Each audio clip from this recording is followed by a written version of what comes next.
The Neat Job by Jack Olek and narrated by Chris Harvey.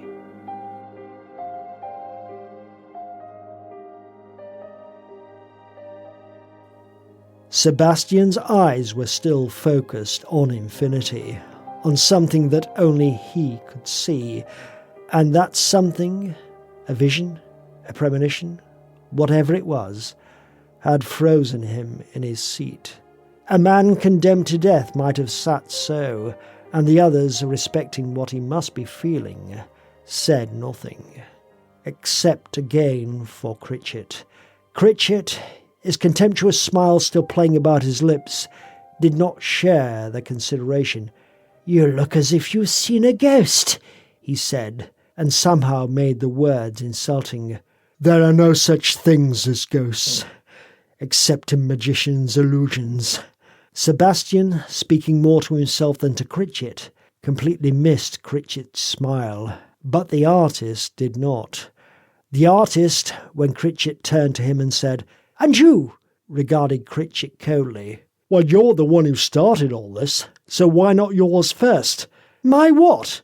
Critchit, taken aback, pretended puzzlement. But there was no mistaking the challenge that the artist flung at him. "A dream? Phobia? Obsession? Fear? Whatever you want to call it." Critchit's laugh was strained, but it died away as he became aware of the questioning stares that were being directed at him by the others. "Oh, my fear is very strange indeed." The words, sneeringly spoken, were intended to dismiss the artist's challenge, and they failed. The others still waited expectantly. In the face of their expectations, he had no choice, and despite himself, he could not suppress a small shudder as he too remembered. "Strange, strange, yes, very strange," he repeated, "but all so real. It's just so real."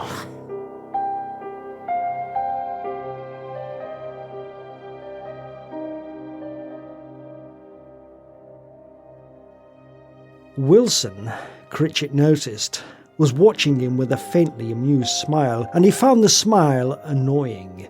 Irritated, he concentrated on his task of wiping a purely imaginary stain from his water glass with his napkin, and wondered for the 10th time in as many minutes what on earth had ever possessed him to ask the man to lunch. He and Wilson had known each other ever since their school days at Eton, but they had never really had anything in common. Wilson's rather badly knotted necktie and carelessly unbuttoned jacket were proof of that, and his invitation, when they had met at the door of the restaurant, had been no more than common politeness. But Wilson had accepted, and now that the amenities had been done, the silence between them was awkward. Nor did Wilson seem inclined to break that silence. Lips twitching, he continued to watch as Critchit replaced the water glass precisely at the proper angle to his table setting, and then leaned back, relieved by the distraction, as a waiter approached their cubicle with whiskey and a siphon of soda on a tray. Critchit's relief, however, was short-lived.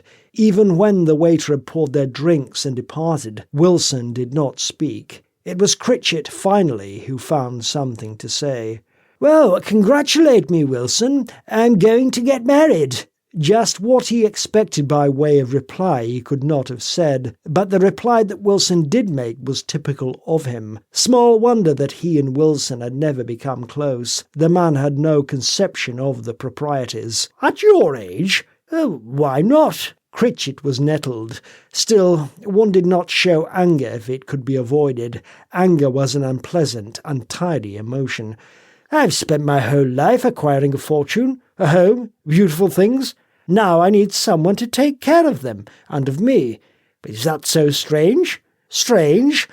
One of Wilson's eyebrows had lifted quizzically, and his tone was ironic, but Critchit did not notice. "No, I suppose not. So who's the lucky girl?" "Oh, daughter of a friend of mine, Colonel Carruthers." "Carruthers?" Astonishment momentarily replaced the irony in Wilson's voice. "Little Eleanor?" "Little Eleanor is a grown woman now, and very charming. Then why on earth should she marry you?" The question was not asked to hurt. It had been the product of honest surprise. Even Critchit knew that, and yet it stung. "A woman has to marry someone," he said coldly, "and I'm not a bad catch, even if I do say so myself. Very easy to get along with, actually." Deliberately he picked up his fork and began to polish it as he had the water-glass, so that he would not have to face the new expression that had come into Wilson's eyes. He could not quite classify the expression, but it made him uneasy. "Well, wouldn't you say?" The discussion of little Eleanor was over. Wilson, irritated in turn, came close to answering Critchit's question in the negative, but such an answer would merely have made an uncomfortable moment even more uncomfortable. "Oh, of course." He raised his glass. "So to you and Helena, congratulations, and may you both find happiness," he said, and he meant it. But even as he spoke the words, he was remembering Eleanor as he had last seen her, a slight, gentle child, ever eager to please and almost pathetically grateful for even the smallest sign of approval. Eleanor and Critchit? A butterfly yoked to a wasp? Wilson sincerely hoped that she would be happy, but he doubted it. He doubted it very much.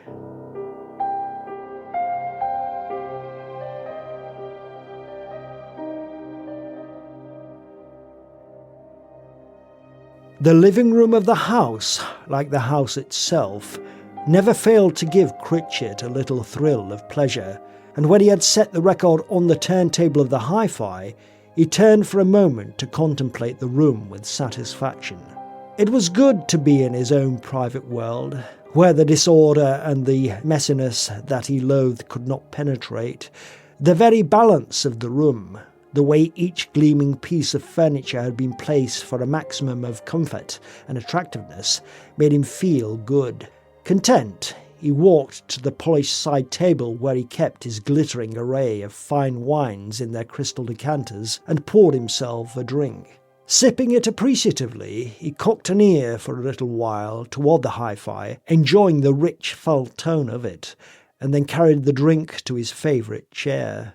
The chair was just right. Long usage had moulded it to fit his body exactly. Automatically he reached down to the magazine rack beside the chair and frowned. The rack was not there.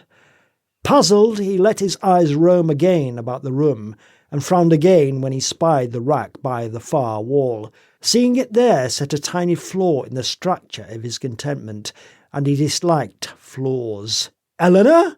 Almost at once Eleanor appeared from the library, smiling her little girl's smile. She had changed little really from what she had been as a child, and it was so that he spoke to her as though she were still a child. "You've rearranged the furniture." He did not raise his voice. If anything, he spoke even more softly than usual, but his tone was still a reproof. "Oh, yes, I thought it would look better if—" Eleanor's explanation faded uncertainly as she caught his expression. Critchit was amazed. "Why, you've rearranged the furniture," he repeated incredulously. "I reached for a magazine, and it isn't there." Just for a breath, Eleanor's face contorted slightly, but she had learned very quickly that Critchit detested displays of emotion, and the tears did not come. "Well, you must admit that it looks much nicer this way, darling," she said, and again fell silent. Critchit was staring at her as though she had taken leave of her senses. "But you've rearranged the furniture," he said for the third time. "I won't be able to find a thing." Despite herself, Eleanor's lips quivered. "Well, if it bothers you that much—" Well, of course it bothers me." Critchit's voice did rise this time, but only enough to indicate his disapproval. Eleanor was easily confused, and confused people make for more confusion. She was still, after all, rather virgin soil. She would learn. Of course it bothers me, he said again, and was not aware that he had pursed his lips, that he spoke like a schoolmaster. A place for everything, and everything in its place. That's how society is run. That's how a business is run, and that's how a home should be run. Do you understand? Yes, Arthur. By an effort of will, Eleanor controlled the trembling of her own lips. Good. Critchit nodded, sipped again from his drink, but his eyes did not leave her, and that added to her nervousness. Made awkward by his stare, she crossed the room and brought him the magazine rack. Is that better? Fine. The word was not an approval, it was a dismissal, and she left him. Again Critchit cocked an ear toward the hi-fi. Beethoven's Fifth. He always enjoyed Beethoven's Fifth, but his mind kept returning to Eleanor. Despite his appreciation of the music, despite the restored perfection of the room, she had spoiled his evening, and he resented it. Eleanor would really have to learn not to disturb the even tenor of his way of life. Still, as the music swelled and the evening progressed, he was able to put the incident out of his thoughts. Eleanor did not disturb him again. He was able to read in peace until he was deliciously weary and ready for bed. He looked forward to that. He took an almost sensuous delight in fresh, crisp sheets, and one of the first things that he had taught Eleanor was that their bed linen had to be changed every day, and no exceptions. His lips pursed again in the expression that was so typical of him, and of which he was completely unaware. He hoped that she had not forgotten. He need not have been concerned, however. Eleanor was asleep when he entered the bedroom, but the sheets and the pillowcase on his side of the huge double bed were fresh and unmarred. She slept curled up like a puppy, but she had remembered. Even asleep, she kept to her own side of the bed, so that his side would not be disturbed. That pleased him. So much, in fact, that he looked down at her with something that almost resembled affection before he undressed and slipped under the coverlet. Content again, he was asleep as soon as his head touched the pillow. So, of course, he did not know that Eleanor was not really asleep at all. He had no idea, while he snored softly, that she lay awake for hours, staring into the darkness with her eyes damp. Just as, in the morning, he had no idea that she was watching him from under lowered lids when he awoke, refreshed and eager for the day, and went to the bathroom to shower and shave. He had slept well, exceedingly well, and the events of last night had been forgotten. Presently, wisps of steam appeared around the bathroom door as he turned on the shower. Then suddenly his voice filled the bedroom. He had, actually, a rather pleasant baritone, but he sang off-key and too loudly, and his choice of songs was hardly a considerate one. Rule Britannia, bellowed at 7 in the morning, was jarring. In the bedroom, Eleanor made a small grimace. Just the same, she smiled at him when he emerged from the bathroom, freshly shaved and wearing a dressing gown. 6 months of marriage had already taught her many things, and one of those things was that Critchit expected her to be cheerful and pleasant at all times. "Well, you're up. Good morning, dear." Critchit was in a high good humour. He was roaring Rule Britannia again when he went to the chest of drawers and opened it, even throwing in an occasional bum-ti-bum-bum. But he did not really see her smile of greeting. Dressing was a serious business to him, and even as he reached into the drawer that held his underthings, he was mentally selecting his wardrobe for the day. The blue tweed, perhaps, and that new double-knit shirt. A sound behind him made him turn.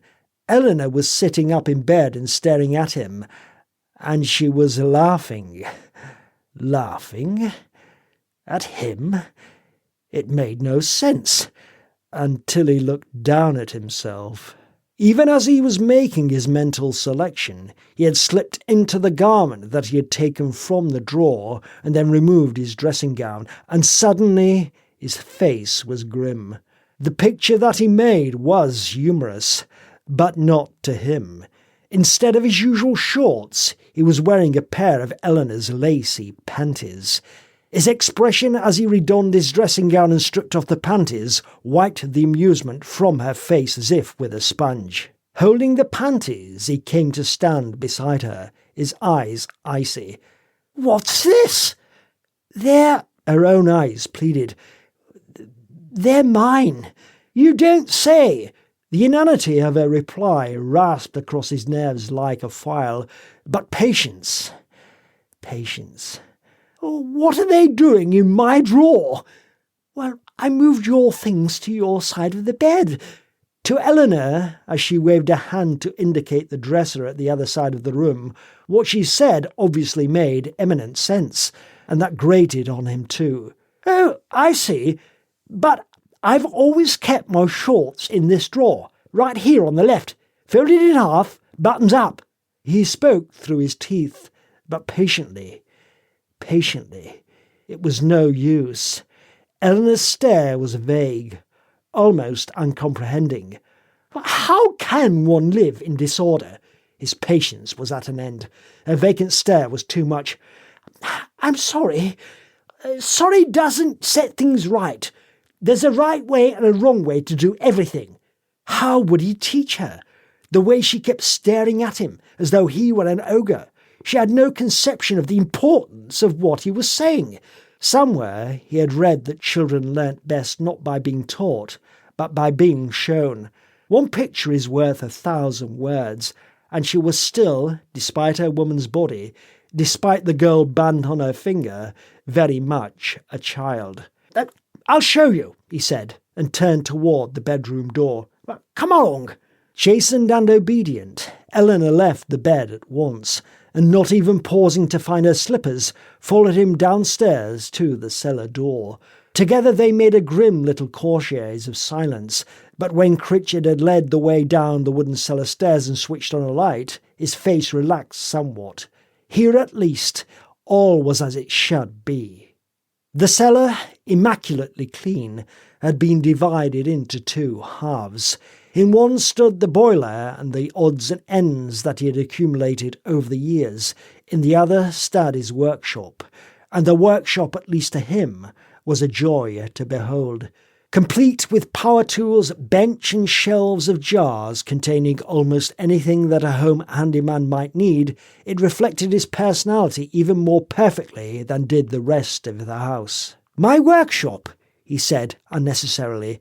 Eleanor had seen the workshop before, but he spoke as if she were setting eyes on it for the first time. For his purposes, indeed, she was seeing it for the first time. Eleanor, he was quite certain, had never really looked at the workshop. Certainly she had never looked at it as he did, appreciating its orderliness. "Look, I love to make things. It relaxes me, but—" He looked directly into her eyes. "But I couldn't make anything at all if I didn't keep my tools and my screws and my bolts and nuts filed away neatly. Now could I?" "No, Arthur." His hand indicated the jars neatly arrayed on their shelves like soldiers on parade. "Nails by sizes and lengths, screws by kind, size, thread, diameter. I know where everything is. All I have to do is reach out my hand and find it. And that's the value of neatness." "Yes, Arthur." Eleanor was hanging her head. He left it at that. There was no need to belabour the point. This time he was sure Eleanor had absorbed her lesson, and it would not do to be late at his office. One had to set an example for one's employees. "Well, see that you remember in future." Upstairs, afterward, he dressed with his usual care. Blue tweed trousers, white shirt and dark blue tie, blue socks. At the clothes closet he paused for a moment, sniffing. A faint aroma of sizzling bacon had seeped into the room from the kitchen below, and it made his mouth water. He always had a hearty appetite in the morning. Momentarily distracted, he reached down for his shoes and was seated on the bed, just putting them on, when Eleanor came into the bedroom. "Well, breakfast is ready." Her smile was contrite. "Will you be down soon?" The smile that he gave her in turn was without warmth. "In a minute." He had finished putting on his shoes, and as he spoke he was walking again to the clothes closet. The blue jacket that matched his trousers was in his hands when she heard his sigh from the door and turned to see him shaking his head. The sigh alerted her at once. "What is it?" "This closet." He was looking at the closet as though it contained a nest of vipers. "These clothes. Hangers should all hook over the rod from the front, and yours should all hang facing the same way. Or is that too much to expect?" The question required no answer, and she offered none. But her lips quivered anew. He did not notice. Still shaking his head, he slipped into the jacket and, in front of the full-length mirror, tugged at the ends of it until it hung without pulls or wrinkles. Then, satisfied, he started to turn away from the mirror and froze. He was wearing brown shoes. Stunned by the enormity of his discovery, he glared at her, his face crimson. "You put a pair of brown shoes among my black ones. If I'd got out like this—" But that was an eventuality that he did not even dare to contemplate. Heavily, angrily, he reseated himself on the bed and began to tug the offending shoes from his feet. "Will you never learn to be neat? Can't you absorb anything? Brown shoes on that shelf, black below. My shoes on this side, yours on that. How many times must I tell you?" His lips writhed, hurled his words at her like missiles. "This house! It must be neat!" In a moment he would be shouting. He fought down the impulse and mastered it. "Yes, Arthur." Eleanor was shaking, great tears welling from the corners of her eyes. When he bent to tie his shoelaces, she fled. He let her go. Minutes later, when he came down for breakfast, he was himself again. Eleanor served him in silence, and in silence he consumed what she set before him. He could even, before he left, set a lukewarm kiss on her forehead. Then he was gone.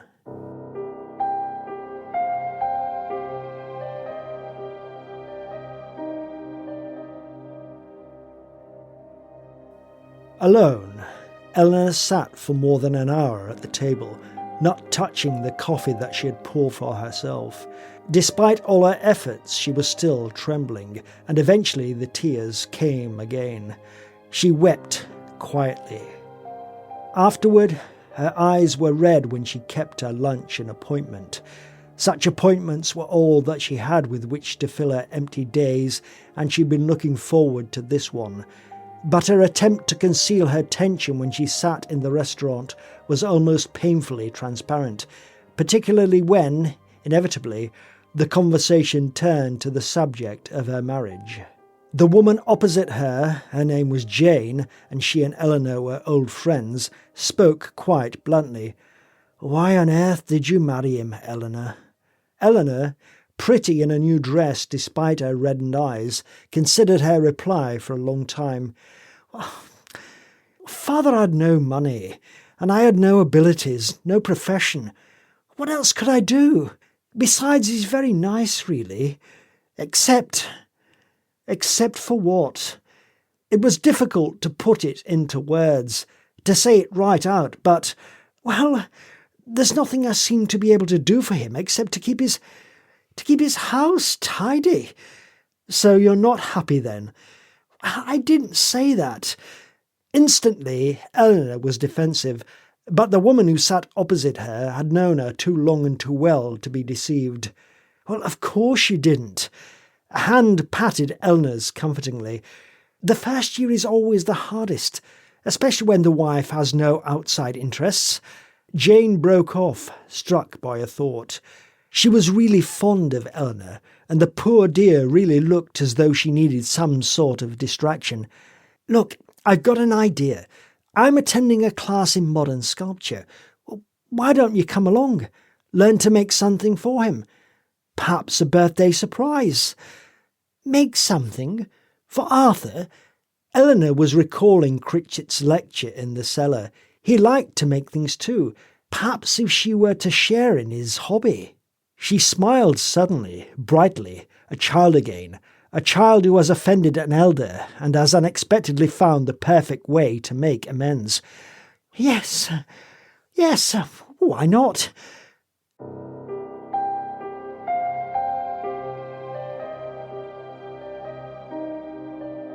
So that was that. A few days later, she hummed as she worked at Critchit's workbench. She had, surprisingly, managed to make considerable progress, and she was almost happy. The piles of rods, nuts and bolts, and assorted pieces of metal with which she had begun would, presently, make quite a presentable piece of modern sculpture. Critchit would be delighted. The piping notes made by the cuckoo that had suddenly popped out of the clock on the wall had distracted her. 5 o'clock? So soon? A glance at her wristwatch confirmed the hour. Critchit would be returning for dinner before too long, and it would not do to have him discover her surprise before it was ready. It would not do at all. Smiling, she carried the sculpture to a small curtain-covered alcove at the other end of the cellar, and when she had drawn the curtain to conceal the sculpture, returned to the workbench. Carefully, painstakingly, she returned the bits of hardware that she had left on the bench to their respective jars, every bolt and screw, just as Critchit had taught her. There! No signs of her labours remained. Even Critchit would have been pleased, just as she was certain he would be pleased when she finally produced her completed gift. But that was yet to come. She made certain, in the days that followed, to give him no cause for complaint, and he had no inkling of what she was up to. In time, mollified by her attention to the details of housekeeping, he became almost jovial. It was a full 2 weeks before he felt again the need to reprimand her.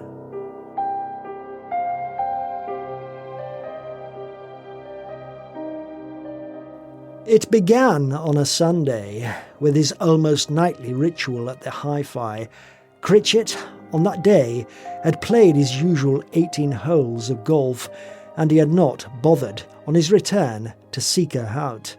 He was in a mellow mood, and such a mood required music. From the garage, he had gone directly to the set in its rich walnut cabinet. Now, as he made his choice of records, he pursed his lips characteristically. Beethoven again? No, his mood called for something lighter, more airy. Italian, perhaps? Yes.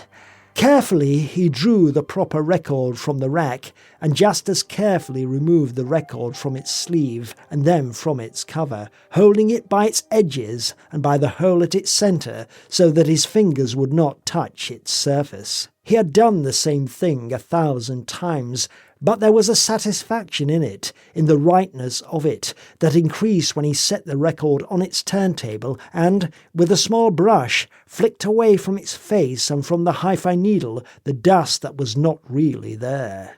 Even pressing the start button was a joy. The small, clean click that it made was a punctuation mark to a task well done. Satisfied, he turned away from the set as the music filled the room, and saw Eleanor. She had been there all the time, a book on her lap, but she had watched in silence, not wanting to disturb him. He recognised the fact instantly, and was pleased by that too. So much so that when she started to her feet, he stopped her with a gesture and smiled expansively. No, you sit right there, darling. Eleanor had really been a very good girl. She deserved a reward. I'll get dinner. I used to do quite a lot of cooking for myself, I'm quite a chef, actually. For a moment she seemed about to protest. It was a wife's duty to prepare her husband's meals. But Critchit was already leaving the room. You just relax, he said, and for once his smile was warm. Grateful for even so small a comfort, she settled back. She could hear him a little while later in the kitchen. He was singing again, in time with the music, and his off-key baritone made her own smile a reflection of his. It was just as she had told Jane. Critchit was very nice, really. If he was sometimes short with her, well, that was just his way. A man had a right to his idiosyncrasies, didn't he? Everything would work out. All she had to do was keep Critchit happy, and she would be happy too. And Critchit was indeed happy. Arrayed in a white apron and a chef's tall hat, he stood over the range and watched as the spaghetti that he had immersed in an oversized pot came to the boil. Beside it, a batch of mushrooms simmered in their saucepan as they sauteed in butter almost done. Before turning to the vegetable cupboard behind him, he shook the saucepan gently by its handle, just once to spread the butter evenly over them. It was near sacrilege to poke mushrooms about as they cooked. It ruined their flavour. Now, tomatoes. There were asparagus, leeks, carrots, potatoes, onions. The cupboard was full almost to overflowing, but there were no tomatoes. Instantly, his mellow mood was gone. Not yet really angry, he turned to another cupboard, but with a pair of suddenly materialized lines etching vertical furrows between his eyes. Oh, well, perhaps tomato puree. The second cupboard was stacked with row upon row of tins, neatly as in a supermarket, but it contained no tomato puree. To make certain, he ran his finger along the neat rows. Tomato ketchup? Tomato soup? The finger halted. Where there should have been tomato puree, there was empty space. His hand, when he took it away, was shaking. It was becoming increasingly difficult for him to hold his temper in check, but he had not yet reached the limits of his patience. Spaghetti sauce would have to do. He was not overly fond of spaghetti sauce, but he had no choice. At still another cupboard he ran his finger again along a row of tins. Curry, paprika, chili. For the second time his finger stabbed empty space. Oh my God! There was then no denying the fury that welled up in him. It was in every line of his body, in his eyes, in his voice, when he shouted, "Eleanor!" He almost screamed the name, not knowing and not caring that the sound of it startled Eleanor, so that she literally leapt from her chair and was already hurrying towards the kitchen, even before he shouted again, "Eleanor!" Quaking, she remained standing just inside the kitchen door as he glared at her.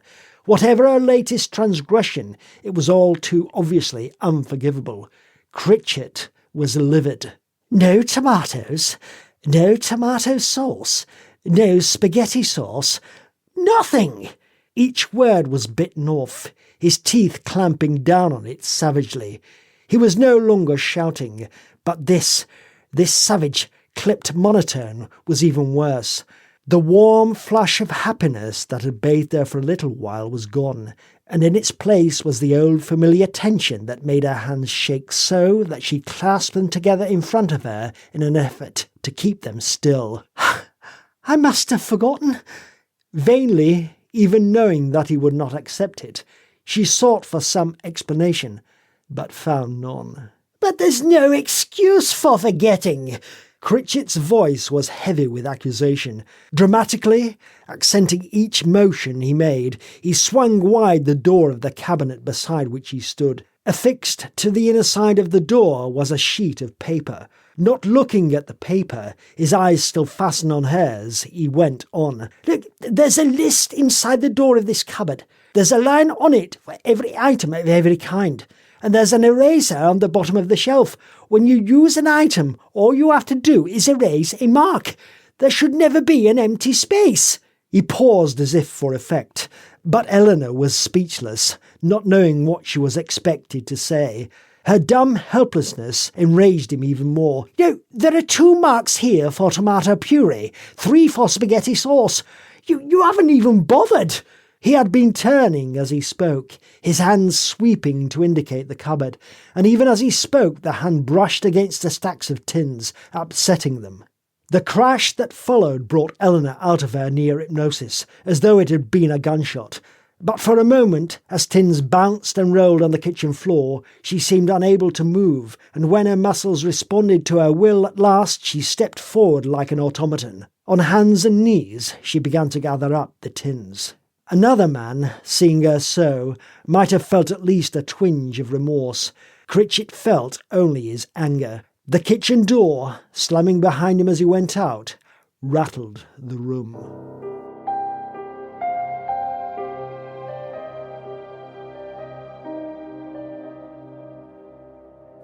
For the rest of the evening he did not speak to Eleanor. In time, finished in the kitchen, she sought him out and found him in the living room, listening sourly to another record. But her overtures, her attempts to strike up a conversation, to make him speak, anything to lessen the feeling of guilt that gnawed at her, were fruitless. Eventually, still without speaking, he left the house, and she guessed that he had gone out for his dinner, and that deepened her guilt still further.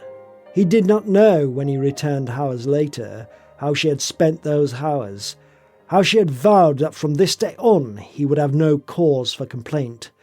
Surly and unforgiving, he undressed and went to bed, and in the morning left before she awoke. She was not really asleep, of course, but he did not guess that.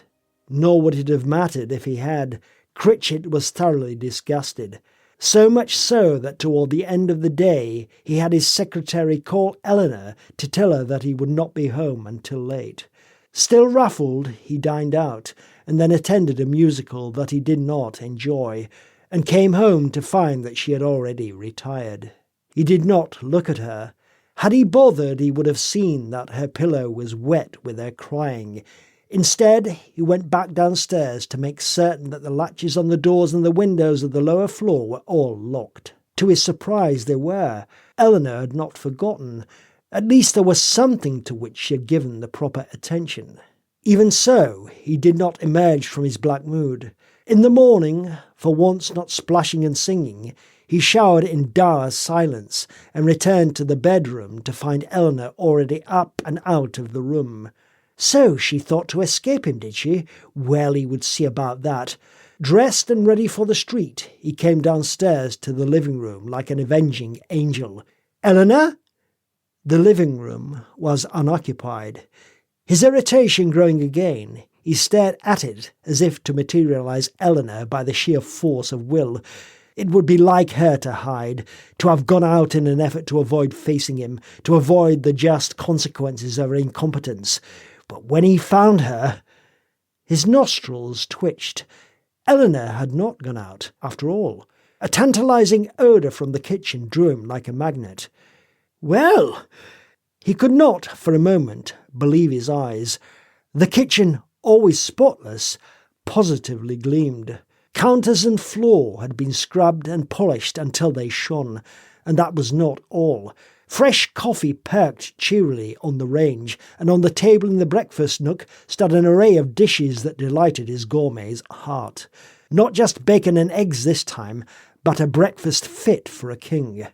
Eleanor, freshly made up and wearing a starched pristine little apron, smiled up at him. "Good morning, dear." There was still a hint of uneasiness behind her smile, but the uneasiness vanished as he looked around the kitchen. Critchit was honestly impressed.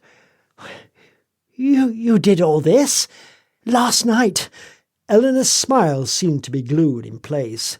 His answering smile was her reward. "How splendid! How absolutely splendid!" Critchit did not complete the sentence. Is something wrong, dear?"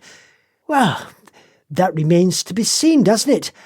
Thoughtfully, Critchit crossed to the cupboard where the checklist hung and opened it. The shelves inside were full, unmarred by empty spaces, and a number of new erasures had been made on the checklist. Delighted, he turned back to her. "All correct, eh?" At her nod, the last of the shadows fled from his eyes. Almost impulsively, he kissed her and murmured, "Darling." Eleanor was trying. He could afford to be magnanimous, and the breakfast she had prepared did look extraordinarily delicious. It was in fact superb. There was deep satisfaction in his voice as he spread his napkin on his lap and buttered his toast. What a beautiful, smashing breakfast. And just when I need a good one too. I've got a busy day ahead of me. For a breath he paused, considered. Eleanor was watching him, pleased because he was pleased, but still a trifle tense, still a trifle apprehensive. His next words were her forgiveness. I'll be home at 6, though, as usual. The tension in Eleanor relaxed. He could almost see it happen. Smiling, she served him, and smiling saw him to the door and watched him drive off. The kitchen, when she left it later to return to her project, was in perfect order. Not a crumb, not a dish, not a speck marred its perfection. She would be a good wife. Her misery of the past 2 days forgotten, she could look forward again to the moment when she could present her surprise to Critchit and see the pleasure come into his eyes. Her sculpture was close to completion now, and she could hardly wait. But there was, of course, still a great deal that she had to do before that happy moment arrived. She had, despite all her efforts, found the project more difficult than she had anticipated, and the hours flew by unnoticed as she worked in the cellar. It was a shock, finally, when the cuckoo again chirped 5 times and she realised that most of the day was gone. Frowning with concentration, the tip of her tongue protruding slightly from between her teeth, she examined what she had done. The latest rod that she had affixed to the sculpture was not set at quite the right angle that she had wanted. Best to adjust it right now. It would only take a few minutes. It was a mistake. She did not, in her concentration, hear the cuckoo chirp again an hour later, nor did she hear the sound of Critchit's car when he drove into the driveway at exactly the same moment. Even as she worked, Critchit was entering the front door of the house. Ordinarily she would have been there to greet him, but on this occasion at least he chose not to be irritated by the fact that she was not. Still glowing with the experience of the morning, he smiled and went into the kitchen. She was probably there, busy with his dinner. Not finding it in the kitchen made his smile a little crooked, set an edge to it. But when he returned to the living room, he was still more puzzled than upset. She had to be somewhere. But where? The cellar?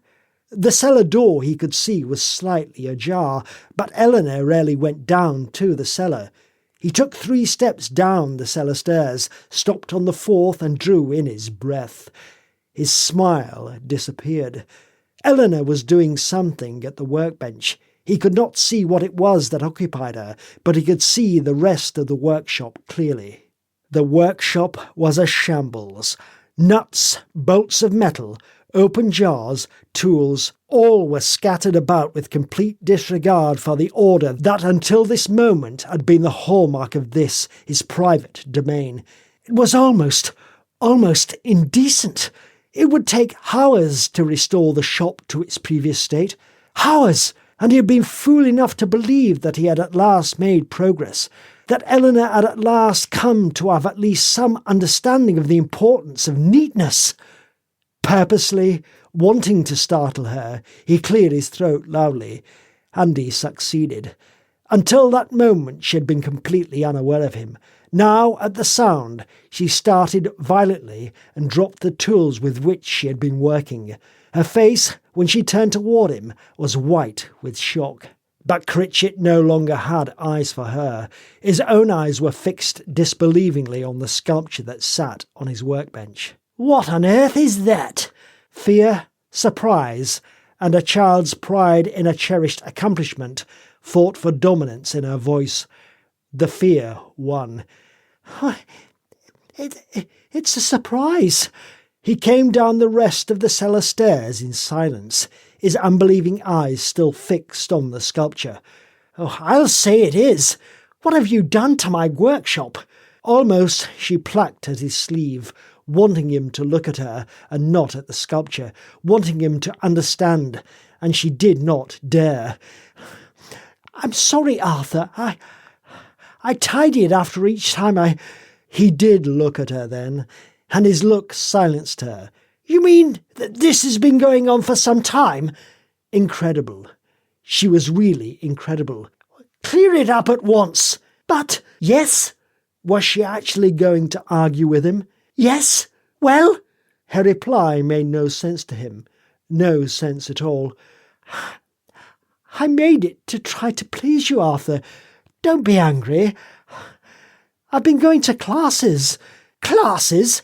When you were supposed to be attending to really important things?" It was too much. It really was. He towered above her, and as he spoke she looked away from his terrible eyes, let her chin drop until it was resting on her breast. "Now you listen to me, girl. This is my house. It has always been my house, and I want it as it always has been, neat and tidy and exactly as I've been used to having it. You will please me by keeping everything in its proper place. Now take apart that horrible thing and put every bit back where it was." Crushed, she did not move. It was as if she heard him from a distance, as if what he said were unreal. But it was real. He left no doubt of that when he turned on his heel and went back up the stairs, pausing only for a moment to look back. "Well?" Blinded again, as so often before her tears, she went to the workbench and began to return the bits and pieces that she had scattered everywhere to their jars. It took a long time, thanks to the shaking of her hands. Half a dozen times pieces fell from her fingers, but at last the workbench was clear except for the sculpture. Long after Critchit had vanished, she began to dismantle it. This piece here, in this jar, this piece in that jar. Suddenly, she put her hands over her face and began to sob uncontrollably.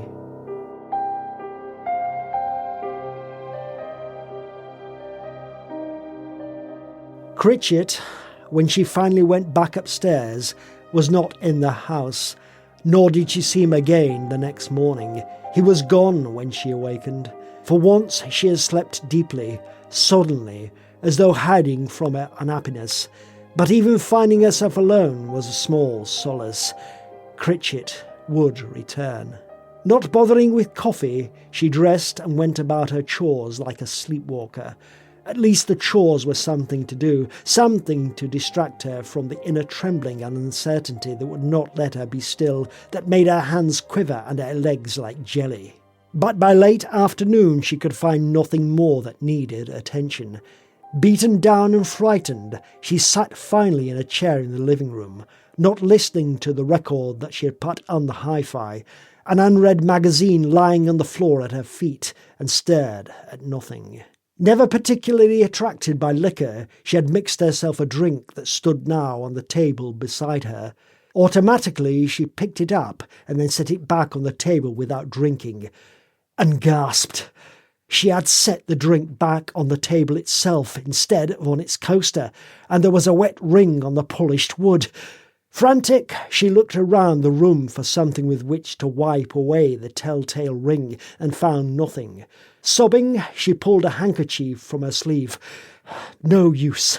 Wipe as she would, the ring remained, and she could see the clock on the mantel. It was 5:45. "He'll be back at 6. The words were a moan. Completely disorganized, she started toward the cellar door. Somewhere in the cellar would be a container of furniture polish. And then, distracted, she raced to the hi-fi. Critchit would be furious if he knew that she had touched his precious set. Thinking of that set her hands to trembling even more violently, so that the hi-fi needle, when she lifted the arm from the record, dropped from her grasp. It bounced on the record and screeched as it scratched across the black surface. His record! No! Oh no! In the sudden silence she stood irresolute. Then, overwhelmed by panic, she fled, out of the living room and down the cellar stairs. A rag! She had to have a rag. There, in the bin, with the word rags lettered on it. Now, polish. Dear God, where was the furniture polish? There was none. She was enmeshed in a nightmare, one of those terrifying dreams in which the sleeper is in mortal danger and can only move in slow motion. Except that this was not a nightmare, not a dream. It was real. Her mouth opened and closed. "Please, oh please." At last, a bottle of furniture polish stood on a rack with other bottles. Clutching it and the rag, she flew back up the stairs. A few more moments, only a few more, and Critchit would be coming to the front door. In the living room, she scrubbed at the ring like a mad woman. It was stubborn, unyielding, but it faded, little by little, little by little. Done. It was done. No trace remained to mar the polished surface of the table. She was safe. She stepped back, sick with relief, and felt a heel touch the bottle of furniture polish that she had set down on the floor, saw the viscous liquid that gushed from its open mouth to spread in a widening puddle on the carpet. Oh, God! The rag would not soak up the puddle. The rag, wet and cold, was like a handful of worms. There had to be a way. Moaning, she ran to where a small rug covered the floor at the door to the living room. Dragging it, she returned and flung it over the stain. Perhaps Critchit would not notice. Perhaps. A hum brought her around with her hysterical eyes seeking. The hi-fi. She had forgotten to switch off the hi-fi. Turn it off. Quickly. Dad. Close the cabinet. Look around. Make certain that nothing mars the order of the room. The magazine. It still lay on the floor. Put it back. There. No, not that way, with its cover facing out. Critchit was insistent on that. Every magazine should sit in the rack with its cover facing toward his chair. The nightmare was over. Everything was in its place. Sighing, she turned for one last look around the room, not knowing that she looked almost insane, that she was on the verge of collapse. For one brief moment her eyes cleared, but only until, across the room from her, the picture crashed from the wall. The picture, like some prop in a movie, chose precisely that instant in which to pull its nail from the plaster, to smash down on the floor, to shatter its glass into 1,000 shards. She began to giggle hysterically, but she still fell to her knees. She still began to pick up the razor-sharp fragments with her bare hands, so that she cut herself and blood ran from her palm. She was still able to look at the clock on the mantel, 5:55. She had 5 minutes, 5 minutes in which to rehang the picture. A nail! God in heaven, where was the nail? She could not find it, and she would need a hammer. Muttering, sobbing, gasping, she ran again to the cellar stairs. On the stairs she stumbled and almost fell, saving herself only by clutching at the stair rail, and then continued her near-drunken career the rest of the way down and so to the workbench. Blindly, not even seeing it, she tore a hammer from its place among Critchit's other tools before running her hands shakily along the rows of jars on their shelves. The first jar that she opened held nails that were almost the size of spikes. They would not do. And the next contained nails that were too small. Her mutterings and sobbings became a gurgle of pure frustration. It was as if fate itself were deliberately guiding her hands to the wrong jars, as if she were meant to be discovered. This wasn't fair. It wasn't right. A gurgle became a moan. Her hands would no longer obey her. They seemed to have acquired a crazy, shaking life of their own. After what seemed an eternity, and was only seconds, she found the proper jar and tugged at it, only to find that it was wedged in between its companions on right and left. What followed was inevitable. The shelves, heavily laden, were easily unbalanced. Only a little effort was required to pull them off their centre of gravity, and she was, in her fear, exerting every ounce of her strength. As if, in a continuation of her waking nightmare, she saw the shelves tip toward her, totter precariously for a moment, and then continue downward, gathering speed as they fell. The crashing explosion of the jars on the concrete cellar floor seemed to sound in her head rather than at her feet. Instinctively, not even knowing that she did so, she had stepped back out of harm's way, but the explosion drove the last ounce of self-control from her mind, tore into shreds what little sanity she still possessed. For a few hysterical moments she tried again on her knees to make some order out of the chaos, but it was no good. There was no time, and there was still in her that nagging fear that was now all that motivated her. There was something she had to do, to find. There was some reason why she had come down here. The picture! The picture!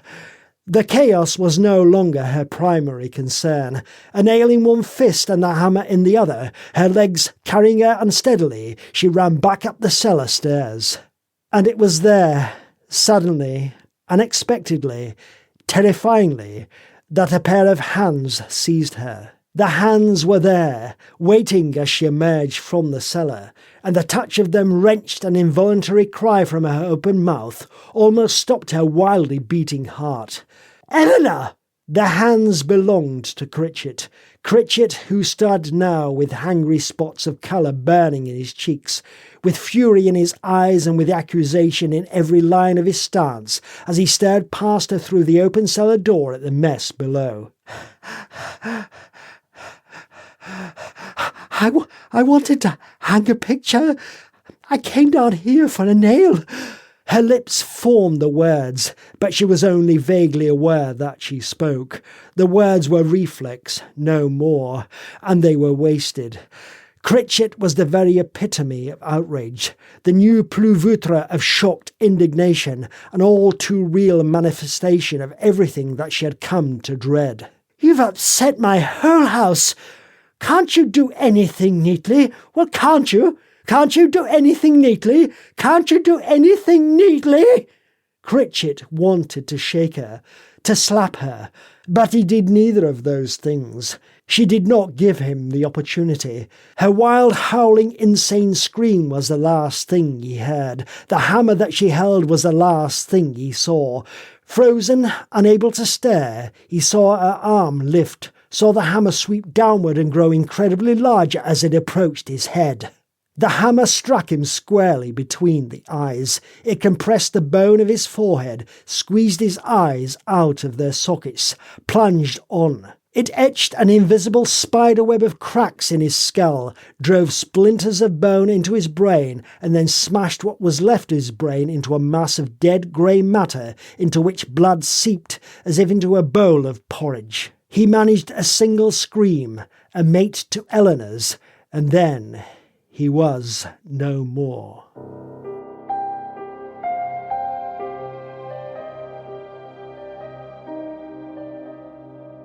Carefully, holding it by the extreme end of its handle, Eleanor carried the hammer back downstairs, took a rag from the bin and wiped the hammer spotlessly clean.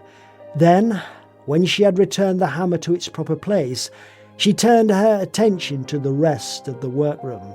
It really was a mess. Humming, she set about putting it to rights. The cellar was in perfect order again when she sat by the workbench hours later and talked to the police inspector. He had come in answer to her call, together with 2 policemen, and one of the policemen stood now beside her and the other at the head of the cellar stairs. But it was to the inspector that she spoke. He was a very understanding man. "And that's how it happened," she said, and looked about her, satisfied. He said I couldn't do anything neatly, but I showed him. I cleaned it up. I cleaned up everything when I was finished, all neat and tidy, a place for everything and everything in its place." Despite himself, the inspector shuddered when she began to laugh. The laugh was incongruous, issuing from the lips of a young woman who somehow managed even now to look like a little girl. An insane, cackling laugh without rhyme or reason. It made his hair stand on end. But Eleanor had no inkling of that. She was still laughing when she turned her head so that she could see the jars that she had so carefully returned to their shelves. Every broken jar had been replaced, and in her pleasure at a task well done, She did not even hear when the inspector walked to the jars and made a small retching sound and turned away, unable to look at them. She had done a really excellent job. Critchit would have been really proud of her. It was all very neat. She had even made up a set of labels for the new jars. The contents of each of the jars could be readily identified by her small, childish script. Heart, small intestines, large intestines, lungs, fingers, toes, pancreas, ears, nose.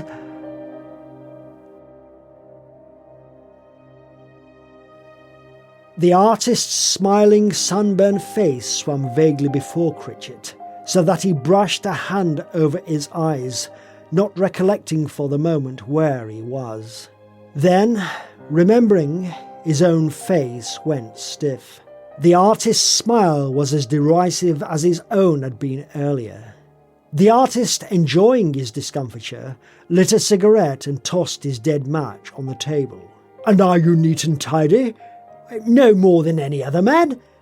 Ill at ease, Critchit picked up the dead match and dropped it into an ashtray, and was unaware that the unconscious gesture made the artist smile the wider. He was no longer thinking of the artist in any case. And yet what? Rogers at least was not smiling. Critchit shrugged. This was all nonsense. "Oh, it's nothing, it's just a recurrent dream." But why that one? The artist, tenacious, clung to his advantage. Why that particular nightmare? Blast the man. He was being deliberately obnoxious. Critchit's temper, controlled though it was, sounded in his voice. "Now, it's not my nightmare, is it, that you're really concerned about? It's yours, isn't it?" So venomously was it said that the artist recoiled, but it was Critchit's turn now to be tenacious. "What about your story, eh?" "My story?" The artist spoke under his breath, hesitantly, as though marshalling his thoughts, and those thoughts mirrored themselves in his eyes. His eyes were suddenly hard. "Mine begins on an island, a tropical island. The island of Haiti."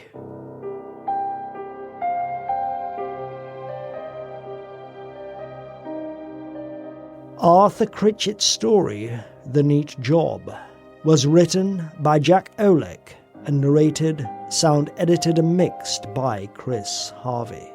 Coming very soon, stay tuned for the final fateful tale from the chilling depths of the Vault of Horror, from where I will be bringing you Frank Moore's fateful story, Drawn and Quartered, wherein an angry, embittered artist seeks a somewhat original and creative, indeed artistic, method of justice and revenge by means of voodoo, and a method truly painted in blood.